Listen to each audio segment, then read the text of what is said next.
ব্রাহ্মণবাড়িয়ায় মেঘনা নদী থেকে অবৈধভাবে বালু উত্তোলনে বাধা দেয় গ্রামবাসীর ওপর গুলি, আহত 4। মহলের বাইরে থেকেও বালু তুলছে ইজারাদার সহ একটি চক্র।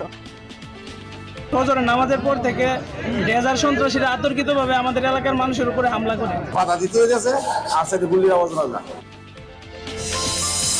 সারা দেশে খাল পুনর্খনন কর্মসূচির আনুষ্ঠানিক উদ্বোধন হবে শিগগিরই, জানালেন তথ্যমন্ত্রী। যে কোনো মূল্যে সুন্দরবনে দস্যু নির্মূলের ঘোষণা বন প্রতিমন্ত্রীর। 5 বছরেও শেষ হয়নি শরীয়তপুরের আঙ্গারিয়া বালিকা উচ্চ বিদ্যালয়ের নতুন ভবনের নির্মাণ কাজ। জরাজীর্ণ টিন শেডে চলছে পাঠদান। গাদাগাদি করে এক বেঞ্চে 5 থেকে 6 জন করে বসা লাগছে। লাইব্রেরিগুলো পুরো ভেঙে গিয়েছে এবং ক্লাস করা অনেক ঝুঁকিপূর্ণ হয়ে যাচ্ছে। ঠিকাদার কাজটি ওই দ্রুত না করে সে আস্তে স্লো গতিতে করতেছে। শিক্ষকরা যে রুমে থাকতাম সেই রুমটা ফাটল ধরছে এবং এটা মারাত্মক ঝুঁকিপূর্ণ।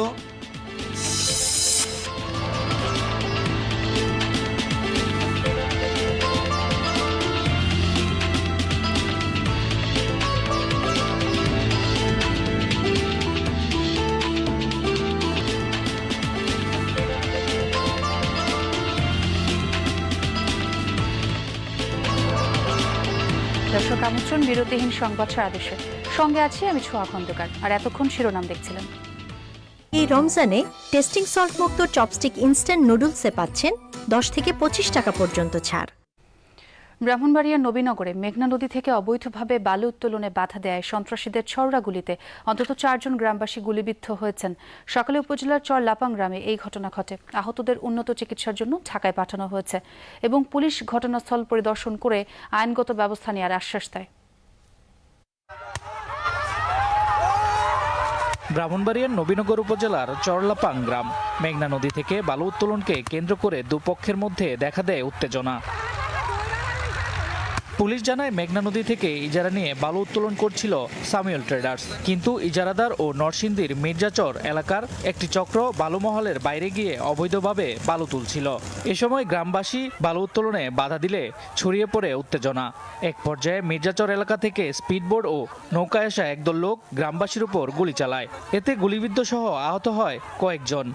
অস্ত্রধারী কিছু লোক নিয়ে আসে, এরা 5-7টা বুট দিয়ে আসে, এরা অস্ত্র নিয়ে সবাই মানুষের উপরে হামলা করে। 20 থেকে 30 জন লোক, সবার কাছে অস্ত্র, 2টা করে, একটা করে না। 90% মানুষ মির্জাচরের ছিল, মুখোশ পরা ছিল, কিন্তু তারা একজন একটা বাড়ির ছিল আর কি, সবাই লোক ছিল।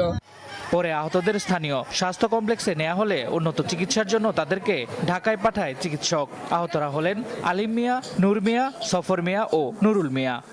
আমরা দেশ শেষ, জমিন শেষ, জমিন দিয়ে লক্ষ্য করতে হবে।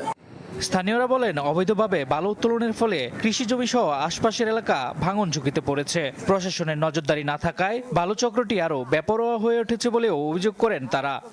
সব নিয়ে গেছে। এখন বর্তমানে আমরা যে লাগাই জমিগুলো তারা ওরা নিতে গেছে, তাইলে আমরা আইন প্রশাসন কাজ উঠেছে। অবৈধ বালু উত্তোলন ও গোলাগুলির ঘটনায় তদন্ত সাপেক্ষে আইনগত ব্যবস্থা নেওয়া হবে বলে জানায় স্থানীয় প্রশাসন। বালু উত্তোলনের ফলে গ্রামবাসীর কিছু জমি বিনষ্ট হচ্ছিল। আজকে তারা প্রতিবাদ করলে পরে তাদের সাথে বালু উত্তোলনকারীদের সংঘর্ষ হয়। এতে কমপক্ষে 7 থেকে 8 জন আহত হয়। ঘটনাটি আসলে খুবই অনাকাঙ্ক্ষিত। এ ব্যাপারে আমি সকালে মিটিংও করেছি, কথাও বলেছি এবং আমরা সিদ্ধান্ত নিয়েছি যে প্রয়োজনে আমরা তাদের যারা যে কয়দিনই আছে আমরা প্রয়োজনে বাতিল করে দিব। আমি প্রশাসনের দৃষ্টি আকর্ষণ করে বলছি যে আমি কার্যকরী ব্যবস্থা দেখতে চাই, আমি কোনো লোক দেখানো অভিযান দেখতে চাই না। ঘটনার পর থেকে এলাকায় থমথমে পরিস্থিতি বিরাজ করছে। শামস তাবরিজ উচ্ছ্বাস, যমুনা নিউজ। বাংলাদেশের প্রথম 5G AI ইনভার্টার যুক্ত সর্বোচ্চ বিদ্যুৎ সাশ্রয়ী যমুনা এয়ার কন্ডিশনার।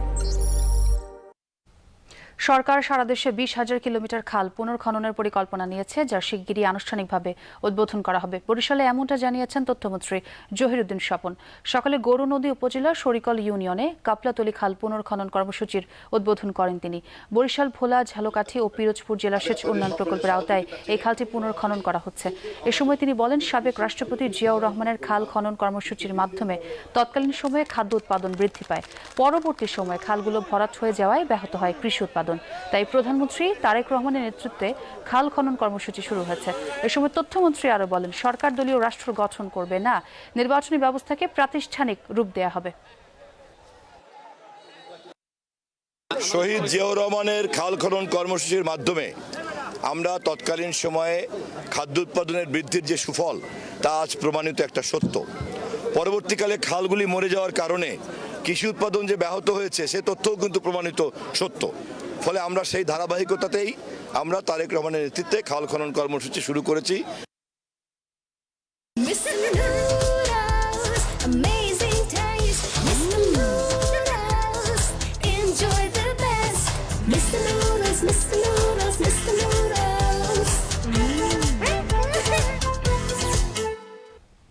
যে কোনো মূল্যে সুন্দরবন অঞ্চলে জলদস্যুতা নিয়ন্ত্রণ ও নির্মূল করা হবে। খুলনায় এমনটা বলেছেন বন প্রতিমন্ত্রী শেখ ফরিদুল ইসলাম। জলদস্যুতা দমন বিষয়ে করণীয় নির্ধারণে দুপুরে মতবিনিময় করেন তিনি। এ সময় প্রতিমন্ত্রী বলেন, আত্মসমর্পণ প্রক্রিয়ার মধ্য দিয়ে সুন্দরবন দস্যুমুক্ত হয়েছিল, কিন্তু পরবর্তীতে বিভিন্ন কারণে দস্যুদের আনাগোনা আবারও বেড়ে যায়। তাদের দমনে সকল আইন শৃঙ্খলা বাহিনীর সমন্বয়ে কাজ করার কথা জানান বন প্রতিমন্ত্রী। এজন্য লজিস্টিক সাপোর্ট বৃদ্ধি সহ অন্যান্য বিষয়গুলো বিবেচনা করা হবে। সভায় বিভাগীয় কমিশনার সহ খুলনা, বাগেরহাট ও সাতক্ষীরার জেলা প্রশাসক, পুলিশ সুপার, বন বিভাগ, সেনাবাহিনী সহ বিভিন্ন বাহিনী ও দপ্তরের কর্মকর্তারা অংশ নেন।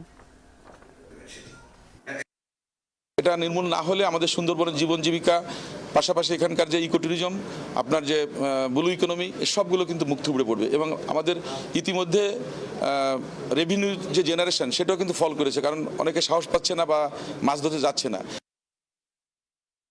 এই দেখো ভালো ডাইপার, এটা বাজারের 1 নম্বর ডাইপার। থাই ডাইপারে এখন আরো উন্নত ফর্মুলায় অধিক শোষণ ক্ষমতা। থাই বেবি প্যান্ট ডাইপার। মাত্র 5 টাকা লেনদেনকে কেন্দ্র করে ছোট ভাইকে পিটিয়ে হত্যার অভিযোগ উঠেছে বড় ভাইয়ের বিরুদ্ধে। গতরাতে লক্ষ্মীপুরে ঘটে এমন ঘটনা, তবে এখন পর্যন্ত হয়নি কোনো মামলা। হতবাক স্থানীয়রা, শোকে কাতর স্বজনরা। ঘটনার পর থেকেই পলাতক অভিযুক্ত বড় ভাই। একই ঘরে থাকতেন সহোদর খোরশেদ আর আলমগীর। মাস দুয়েক হলো বাড়ি ফিরেছেন সৌদি প্রবাসী ছোট ভাই আলমগীর। কথা ছিল ঈদের পর ফিরে যাবেন প্রবাসে, তবে তার আগেই পাড়ি জমালেন পরপারে। স্বজনরা জানান, কৃষিকাজ করে সংসার চালান বড় ভাই খোরশেদ। প্রতি মাসেই বিদ্যুৎ বিলের টাকা সমান ভাগে ভাগ করে দিতেন দুই ভাই। এই মাসে 5 টাকা বেশি কে দেবে তাই নিয়ে বাধে দ্বন্দ্ব। শনিবার রাতে লক্ষ্মীপুরের রামগঞ্জ উপজেলার বদরপুর এলাকায় এই ঘটনা ঘটে।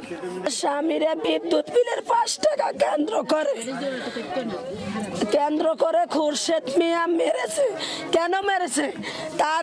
তার সাথে আছে তার মেচো ভাইয়ের বউ আর নিজের স্ত্রী। আমার বাবা হাসি মুখে গেছে দোকানে চা খাইতে, চা খাবে এর ভিত্তি দিয়ে আমার বাবার ইসে আজ 10 বছর তাই দম খাইতেছে, মারিয়ে তে সুডুগা খাবাই তো। 5 টাকার লেনদেন ঘিরে ছোট ভাইকে পিটিয়ে হত্যার অভিযোগ উঠেছে বড় ভাইয়ের বিরুদ্ধে। বাড়ির পাশের চায়ের দোকানে লোকজন নিয়ে এলোপাতারি মারধরের পর ফেলে রেখে যাওয়া হয়। স্থানীয়রা হাসপাতালে নিয়ে গেলে আলমগীর হোসেনকে মৃত ঘোষণা করেন চিকিৎসক। 5 টাকার জন্য উনি আমার বাগিনা, ছোট বাগিনারে বড় বাগিনা ফিডি মারিয়ে লেছে দোকানের সামনে। এদিকে কোনো পরিচয় করে না। আমি আমার এ ভাইয়ের লাগি এ দুনুগার হাসি চাই। প্রত্যেক মাসে আমার কাছে বিল নিয়ে আসে, তো বিল নিয়ে আসলে এক পার্টি 5 টাকা কম দেয়, আর পার্টি বেশি দিতে, এগুলো নিয়ে প্রায় সময় এক ধরনের ক্ল্যাশ হয়। ঘটনার পর থেকেই পলাতক বড় ভাই খোরশেদ ও তার সহযোগীরা। জড়িতদের গ্রেফতারের চেষ্টা চলছে বলে জানায় পুলিশ। দুই ভাইয়ের বিদ্যুৎ বিল নিয়ে সমস্যা ছিল এবং 5 টাকা এটা প্রবলেম, এটা নিয়ে দুই ভাইয়ের কথা কাটাতে একটু হাতাহাতির মতো হয়েছে। এরপরে দোকানের মধ্যে দুই ভাইকে সরিয়ে দেওয়া হয়। সরিয়ে দেওয়ার পরে কিছুক্ষণ পরে ছোট ভাই একটু অসুস্থ হয়ে পড়ে। পরবর্তী হাসপাতালে নিয়ে আসলে তাকে ডাক্তার মৃত ঘোষণা করে। মরদেহ ময়নাতদন্তের পর পরিবারের কাছে হস্তান্তর করেছে পুলিশ। সাবরিনা লিজা, যমুনা নিউজ।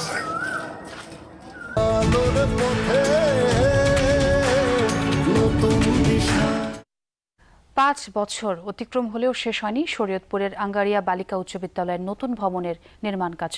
ভবনের বেসমেন্ট খুঁড়ে ফেলে রাখায় ধসে পড়ছে পুরাতন ভবনের কক্ষ, দেখা দিয়েছে ফাটল। এতে আধা পাকা জরাজীর্ণ টিন শেডে চলছে শিক্ষার্থীদের শিক্ষা কার্যক্রম। দ্রুতই ভবন নির্মাণ শেষ করে শিক্ষার পরিবেশ ফিরিয়ে আনার দাবি শিক্ষক আর শিক্ষার্থীদের।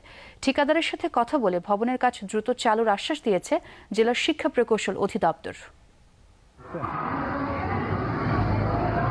আধা পাকা ভবনের পিলার ধসে বের হয়ে আসছে রড, পচে গেছে কাঠ, মরিচে ধরেছে টিনের চালায়, পলেস্তারা খসে পড়ায় দেয়াল জুড়ে তৈরি হয়েছে অসংখ্য ফাটল। এমন এমন বেহাল শরীয়তপুর সদরের আঙ্গারিয়া বালিকা উচ্চ বিদ্যালয়। গ্রীষ্ম বর্ষায় ভোগান্তি বেড়ে যায় কয়েক গুণ, অথচ দুর্ভোগ কমাতে 2021 সালে 1,31,00,000 টাকা ব্যয়ে বিদ্যালয়ের জন্য একটি নতুন ভবনের নির্মাণ কাজ শুরু করে শিক্ষা প্রকৌশল অধিদপ্তর। তবে 5 বছর পেরিয়ে গেলেও নির্মাণ হয়নি একটি পিলারও। তারা আসে কয়েকদিন পর কিছু খনন করে, এই রড টড গাড়ে, তারপরে আবার একটু কাজ করে, আবার কই চলে যায়, তাদের কোনো খবরও থাকে না। গাদাগাদি করে এক বেঞ্চে 5 থেকে 6 জন করে বসা লাগছে। আমরা ঠিকমতো আমাদের পড়াশোনা করতে পারছি না, আমরা ক্লাসে মনোযোগী হতে পারছি না। আমাদের ক্লাসরুমে অনেক ফাটল ধরেছে, এই জন্য আমাদের ক্লাস করতে অনেক সমস্যা হয়। আমরা সবসময় ভয়ের ভিতরে থাকি যে কখন আমাদের ক্লাসরুম বা ভেঙে পড়ে বা আমরা ক্ষতিগ্রস্ত হই। লাইব্রেরিগুলো পুরো ভেঙে গিয়েছে এবং ক্লাস করা অনেক ঝুঁকিপূর্ণ হয়ে যাচ্ছে। শ্রেণীকক্ষের অভাবে ক্লাস নিতে সমস্যায় পড়ছেন শিক্ষকরা, আর বিদ্যালয়ে নতুন ভবন না হওয়ায় দিন দিন কমে যাচ্ছে শিক্ষার্থীর সংখ্যা। যে 5 বছর আগে বা তারও আগে আমাদের প্রায় 5 থেকে 600 ছাত্রী ছিল, আর এই বছর আমাদের ছাত্রী 200-তে নেমে আসছে। এখানে কোনো ভবন তো নাই, 2 থেকে 3টা টিন শেড ভবন আছে, যেটা খুবই জরাজীর্ণ। দ্রুত ভবন নির্মাণ কাজ চালু করে শেষ করার দাবি স্কুল কর্তৃপক্ষের। ঠিকাদার কাজটি ওই দ্রুত না করে সে আস্তে স্লো গতিতে করতেছে এবং আমাদের এর ফলে বিদ্যালয়ের আমরা যে শ্রেণীর শিক্ষকরা যে রুমে থাকতাম সেই রুমটা ফাটল ধরছে এবং এটা মারাত্মক ঝুঁকিপূর্ণ। ঠিকাদারি প্রতিষ্ঠানের গাফিলতির কারণেই এই দুর্ভোগ। তাদের সাথে কথা বলে দ্রুত ভবন নির্মাণের কাজ শুরু করার আশ্বাস দিয়েছেন সংশ্লিষ্টরা। ডিলে করতেছে কন্ট্রাক্টর, যার কারণে আমাদের এই অবস্থা ক্লাস চলা একটু দূর হয়ে গেছে। আমরা ইতিমধ্যে সংশ্লিষ্ট ঠিকাদারের সাথে যোগাযোগ করেছি এবং তিনি আমাদের আশ্বস্ত করছেন উইদিন 7 ডেজের মধ্যে সে আমাদের কাজটা শুরু করবে। নতুন ভবন নির্মাণে বিদ্যালয়ে আবারও শিক্ষার পরিবেশ ফিরবে, এমনটাই প্রত্যাশা সকলের। SM Shakil, Jamuna news, Shariatpur.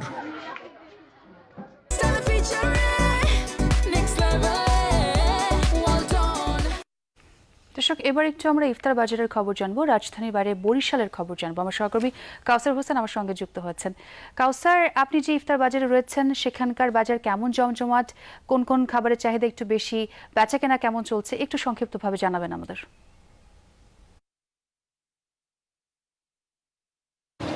পবিত্র রমজান উপলক্ষে বরিশাল নগরী থেকে জেলার বিভিন্ন জায়গায় কিন্তু ইফতারের দোকান বসেছে এবং বিশেষ করে যে অভিজাত যে দোকানগুলো রয়েছে, বিশেষ করে আমি আজ রয়েছি বরিশাল ক্লাবে এবং প্রথমবারের মতো বরিশাল ক্লাব কর্তৃপক্ষ ইফতার সামগ্রী বিক্রির ব্যবস্থা করেছে। যদিও তারা বিগত দিনে যারা ক্লাবের মেম্বার ছিল তাদের জন্য ইফতার তৈরি করতেন, কিন্তু এবার সাধারণ মানুষের জন্য ইফতার সামগ্রী তৈরি করছেন এবং এখানে পেঁয়াজু, বুট, পাশাপাশি যে সচরাচর যে ইফতার সামগ্রী রয়েছে এর বাইরেও কিন্তু বিভিন্ন মাংসের তৈরি ইফতার সামগ্রী রয়েছে, মিষ্টান্ন রয়েছে, এখানে বিরিয়ানি বিক্রি করা হচ্ছে, তেহারি বিক্রি করা হচ্ছে, চিকেন ফ্রাই বিক্রি করা হচ্ছে এবং বিভিন্ন দামের। আমরা দেখেছি যে বরিশালের যে ইফতারের দোকানগুলো রয়েছে সেখানে 10 টাকা থেকে শুরু করে 1200 টাকা পর্যন্ত ইফতার সামগ্রী রয়েছে এবং 1200 টাকায় খাসির লেগ রোস্ট বিক্রি হচ্ছে এবং তা এখানকার যারা ব্যবসায়ীরা রয়েছেন তারা জানিয়েছেন একেবারে শুরু থেকেই কিন্তু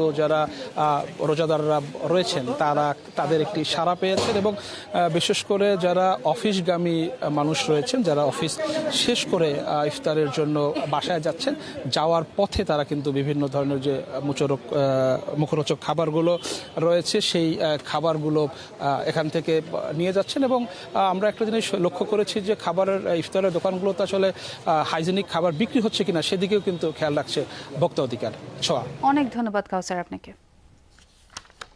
এখন থেকে স্পাইসি ক্রিস্পি পটাটা প্রাণ পটাটা, একটি স্বনির্ভর বিস্কুট।